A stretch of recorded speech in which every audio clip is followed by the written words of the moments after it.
بسم اللہ الرحمن الرحیم الحمد للہ رب العالمین والعاقبۃ للمتقین والصلاۃ والسلام علی اشرف الانبیاء والمرسلین وبعد۔ محترم حاضرین مجلس، سیرت کے درس کے تسلسل میں آج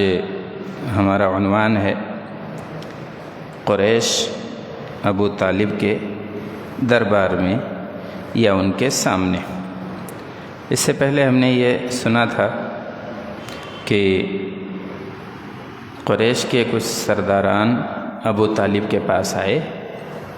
دھمکی بھرے لہجے میں انہوں نے گفتگو کی اور یہاں ناکام رہے۔ آپ کے چچا ابو طالب نے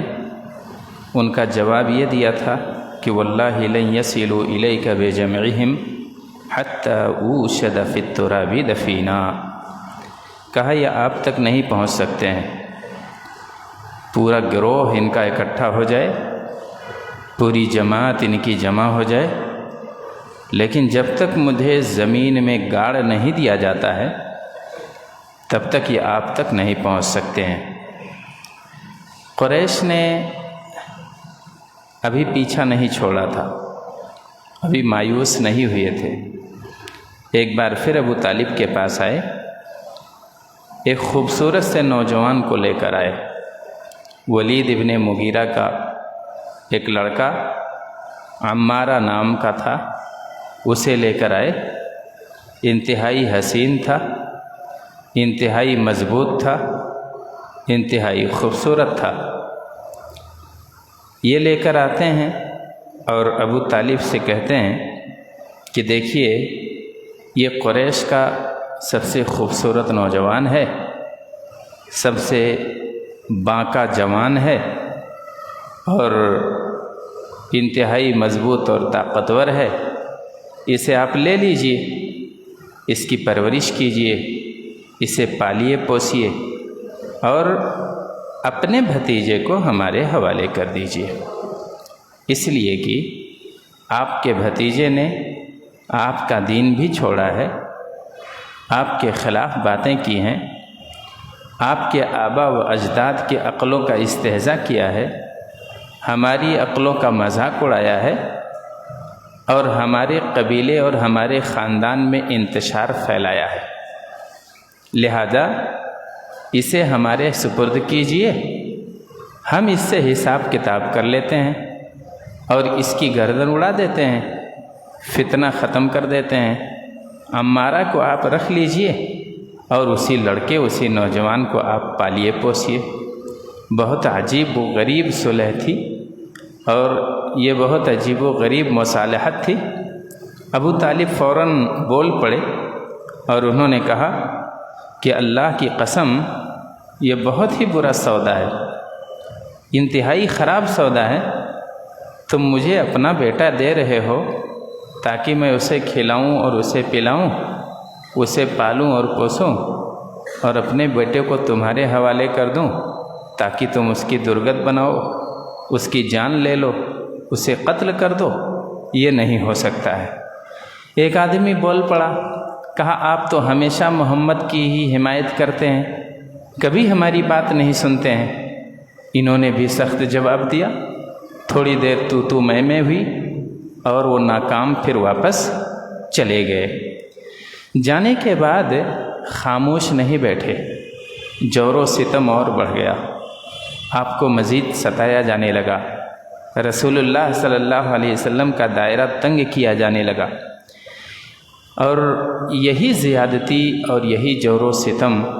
دو انتہائی نامور اور انتہائی جانثار، انتہائی بہادر لوگوں کے اسلام لانے کا ذریعہ بن گیا۔ حضرت عمر بن خطاب رضی اللہ عنہ، ان کی بہادری مشہور تھی، حضرت حمزہ ان کی شجاعت مشہور تھی، اور یہ ایسے لوگ تھے جو کہیں بھی کھڑے ہو جاتے تھے تو قریش میں کسی کی جرات نہیں تھی کہ ان کا جواب دے سکیں۔ تو برائیاں کبھی کبھی خیر بھی ساتھ لاتی ہیں، زیادتیاں کبھی کبھی مفید بھی بن جاتی ہیں۔ اللہ کے رسول صلی اللہ علیہ وسلم کو تنگ کیا جانے لگا۔ ابو لہب کا ایک بیٹا عتیبہ تھا۔ ایک دن آپ صلی اللہ علیہ وسلم کے پاس آتا ہے، کہتا ہے کہ والنجم اذا ہوا اور ثم دنا فتدلی، اس کا میں کفر کرتا ہوں، اسے میں مانتا نہیں ہوں، اس کا انکار کر رہا ہوں۔ اور یہ کہہ کر رسول اللہ صلی اللہ علیہ وسلم پر مسلط ہو گیا، آپ کو جسمانی ایذا دینے لگا۔ نبی پاک صلی اللہ علیہ وسلم کے کرتے کو پھاڑ دیا، آپ صلی اللہ علیہ وسلم کے چہرے انور پر تھوکنے کی کوشش کی۔ نبی پاک صلی اللہ علیہ وسلم کے دل پر چوٹ لگی، آپ کے دل سے ایک آہ نکلی اور آپ نے بد دعا کی، کہا اللہ تعالی تو اس ظالم پر اپنے کتوں میں سے کسی کتے کو مسلط کر دے۔ اللہ تبارک تعالیٰ کے دربار میں یہ بد دعا قبول ہو جاتی ہے۔ اور عتیبہ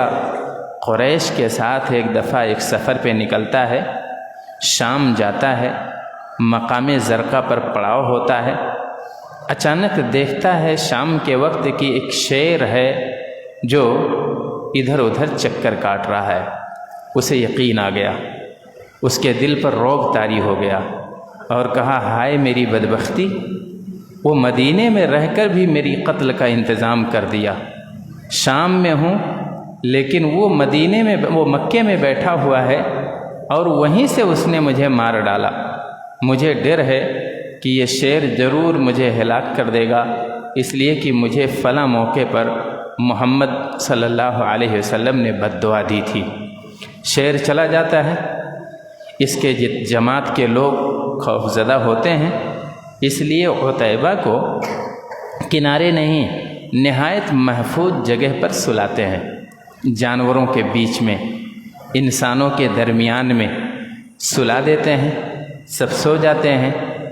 رات کے آخری پہر میں یا رات کے درمیانی حصے میں وہ شیر دوبارہ آتا ہے اور اس جماعت کا چکر لگاتا ہے، کئی لوگوں کو فلانگتا ہوا عتیبہ کے پاس پہنچتا ہے، اس کی گردن دبوچتا ہے اور اسے مروڑ کے اسے مار ڈالتا ہے۔ اس طرح سے رسول اللہ صلی اللہ علیہ وسلم کی بد دعا کا اس پر اثر ہوا۔ ایک دفعہ عقبہ ابن ابی معیط حالت سجدہ میں ہیں، نبی پاک صلی اللہ علیہ وسلم کسی کو ایذا نہیں دے رہے ہیں، کسی سے بحث نہیں ہو رہی ہے، کسی سے گالی گلوچ نہیں ہو رہی ہے، اپنے رب کی بندگی کی جا رہی ہے، اپنے رب کے حضور رویا اور گڑ گڑایا جا رہا ہے۔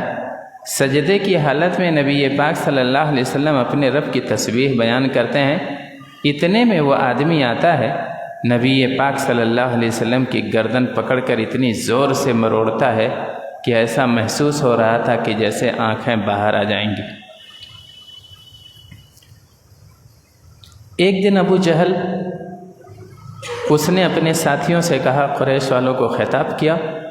اور کہا کہ اے قریش کے جماعت، اب بہت ہو چکا ہے، ہمارے باپ داداؤں کی عقلوں کا مذاق اڑایا جا رہا ہے، ہمارے دیوی دیوتاؤں کا استہزاء کیا جا رہا ہے۔ اتنا صبر ہم نے کسی کے بارے میں نہیں کیا تھا جتنا صبر محمد کے بارے میں ہم نے کر لیا ہے۔ اب میں دبنے والا نہیں ہوں، اب میں ڈرنے والا نہیں ہوں، اور میں نے ٹھان رکھی ہے کہ ایک بھاری سا پتھر اٹھاؤں گا اور کسی روز محمد صلی اللہ علیہ وسلم کے سر کو کچل دوں گا۔ صبح کے وقت تاک میں بیٹھا رہتا ہے، حسب معمول رسول اللہ صلی اللہ علیہ وسلم خانہ کعبہ میں رب کی بندگی کے لیے آتے ہیں، نماز پڑھتے ہیں۔ جیسے ہی آپ سجدے میں جاتے ہیں، ابو جہل آپ کا جانی دشمن بھاری پتھر لے کر دوڑتا ہے، نبی پاک صلی اللہ علیہ وسلم کے قریب آنے کی کوشش کرتا ہے، اچانک پیچھے ہٹ جاتا ہے، چہرے کا رنگ بدل جاتا ہے، اس کے دل پر دہشت طاری ہو جاتی ہے، ہاتھ جیسے اس کے پتھر پہ چپک جاتے ہیں، بڑی مشکل سے ہاتھ چھڑاتا ہے، پتھر پھینکتا ہے اور اپنے لوگوں کے بیچ میں دوڑتا ہوا آتا ہے۔ لوگ بھی کھڑے ہو جاتے ہیں، کہتے ہیں ابو الحکم کیا ماجرا ہے، کیوں گھبرائے ہوئے ہو؟ کیوں واپس آ گئے ہو؟ تب اس نے کہا کہ اللہ کی قسم یا خدا کی قسم، میں نے وہ پورا ارادہ کیا تھا، جس بات کا وعدہ رات میں نے تم سے کیا تھا اس پر عمل کے لیے میں نکلا ہوا تھا، لیکن جیسے ہی اس آدمی کے قریب پہنچا ایک عجیب و غریب اونٹ بیچ میں حائل آ گیا، اور میں نے ویسا اونٹ کبھی زندگی میں نہیں دیکھا تھا، ویسی لمبی تڑنگی گردن اور ویسے دانت اور ویسی مضبوطی میں نے کبھی اونٹوں میں نہیں دیکھی تھی، اس لیے اور وہ میرے اوپر ٹوٹ پڑنے والا تھا، اس لیے میں اپنے ارادے پر عمل نہیں کر سکا۔ اللہ کے رسول صلی اللہ علیہ وسلم سے اس کا تذکرہ کیا گیا، تب آپ صلی اللہ علیہ وسلم نے فرمایا، کہا وہ جبریل امین تھے، اگر وہ دشمن میرے قریب آتا تو اسے دھر پکڑتے اور اسے دبوچ کے اس کی جان لے لیتے۔ رسول اللہ صلی اللہ علیہ وسلم پر کئی بار جانی حملہ یا آپ پر قاتلانہ حملہ کیا گیا، لیکن رسول اللہ صلی اللہ علیہ وسلم کو اللہ تعالی نے حفاظت دے رکھی تھی، اپنی عصمت دے رکھی تھی اور انہیں محفوظ رکھا۔ صحیح بخاری میں عروہ ابن زبیر رضی اللہ عنہ نے ایک واقعہ نقل کیا ہے، اور انہوں نے کہا کہ میں نے عبداللہ ابن عمر بن عاص رضی اللہ عنہ سے سوال کیا اور کہا کہ مکے والوں نے نبی پاک صلی اللہ علیہ وسلم پر بہت زیادتیاں، ظلم کے پہاڑ توڑے تھے، کوئی ایسی ہو یا سب سے زیادہ تکلیف دہ عمل رہا ہو رسول اللہ صلی اللہ علیہ وسلم کے ساتھ سب سے برا سلوک مکے والوں کا آپ کی نظر میں کیا تھا بتا دیجئے۔ تب انہوں نے کہا کہ اللہ کے رسول صلی اللہ علیہ وسلم ایک دفعہ حتیم میں بیٹھے ہوئے تھے، نماز پڑھ رہے تھے۔ حتیم جن لوگوں نے خانہ کعبہ کی زیارت کی ہے انہوں نے دیکھا ہوگا کہ ایک حصہ قوس کی شکل میں دیوار اٹھی ہوئی ہے، لگ بھگ اتنی ہائٹ پہ، 4-5 فٹ کی ہائٹ پہ اٹھی ہوئی ہے، وہ حصہ بھی خانہ کعبہ ہی کا ہے، لیکن قریش نے جب تعمیر نو کی، نشیبی علاقہ تھا، بارش ہوتی تھی، پانی جمع ہو جاتا تھا، دیواریں خانہ کعبہ کی کمزور ہو چکی تھیں اور وہ زلزل ہو گئی تھیں، انہوں نے اس کی تعمیر نو کی، لیکن جب شروع کیا تو چونکہ یہ اللہ کا کام تھا، دینی کام تھا، حلال پیسہ ہی اس میں لگانا تھا، ان کے پاس پیسے تو تھے لیکن بے ایمانی والے پیسے تھے، چوری چنڈالی والے پیسے تھے، زیادتی والے پیسے تھے، وہ جزیرۃ العرب کے امیر لوگ تھے، روسا تھے، سرداران تھے، لیکن حلال پیسوں کی قلت ہو گئی، تب انہوں نے کچھ حصہ چھوڑ دیا اور اسے چورس حصے میں بنا دیا، لیکن وہ بھی حتیم کا حصہ بھی، وہ بھی خانہ کعبہ کا اندرونی حصہ ہی مانا جاتا ہے۔ نبی پاک صلی اللہ علیہ وسلم اسی حصے میں بیٹھے ہوئے تھے، آپ عبادت کر رہے تھے، آپ صلی اللہ علیہ وسلم نماز پڑھ رہے تھے، جیسے ہی سجدے میں گئے ایک بدبخت عقبہ آتا ہے اور یہ اپنا کپڑا نبی پاک صلی اللہ علیہ وسلم کی گردن میں ڈالتا ہے، نہایت سختی کے ساتھ آپ کا گلا گھونٹتا ہے اور اتنی تیزی سے دباتا ہے کہ جیسے نبی پاک صلی اللہ علیہ وسلم کی روح ہی قبض ہو جائے گی۔ ہنگامہ ہوتا ہے، شور شرابہ ہوتا ہے، آپ کے یارگار ابو بکر صدیق رضی اللہ عنہ کو بھی خبر ہو جاتی ہے، بھاگتے ہوئے آتے ہیں، عقبہ بن ابی معیط کے گردن کو، دونوں کاندھوں کو پکڑتے ہیں اور انتہائی تیزی سے اسے اٹھا کر ڈھکیلتے ہیں، نبی پاک صلی اللہ علیہ وسلم سے دور کرتے ہیں۔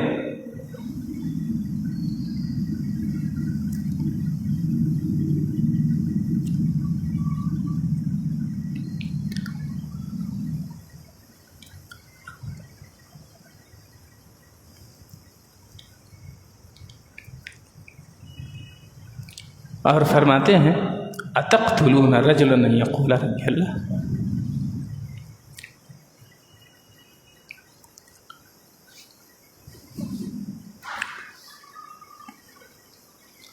اتقتلون رجلا ان یقول ربی اللہ،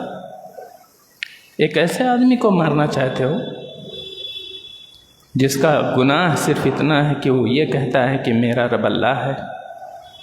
جو صرف لا الہ الا اللہ محمد الرسول اللہ کی دعوت دیتا ہے، اسے مارنا چاہتے ہو، اسے قتل کرنا چاہتے ہو۔ پھر رسول اللہ صلی اللہ علیہ وسلم کو چھوڑ کر ابو بکر صدیق رضی اللہ عنہ پر ٹوٹ پڑتے ہیں۔ ان کی بیٹی اسما بنت ابی بکر کہتی ہیں کہ جب ابو گھر واپس آئے، آپ کے سر پہ بال تھے، آپ کے سر پہ چوٹیاں تھیں،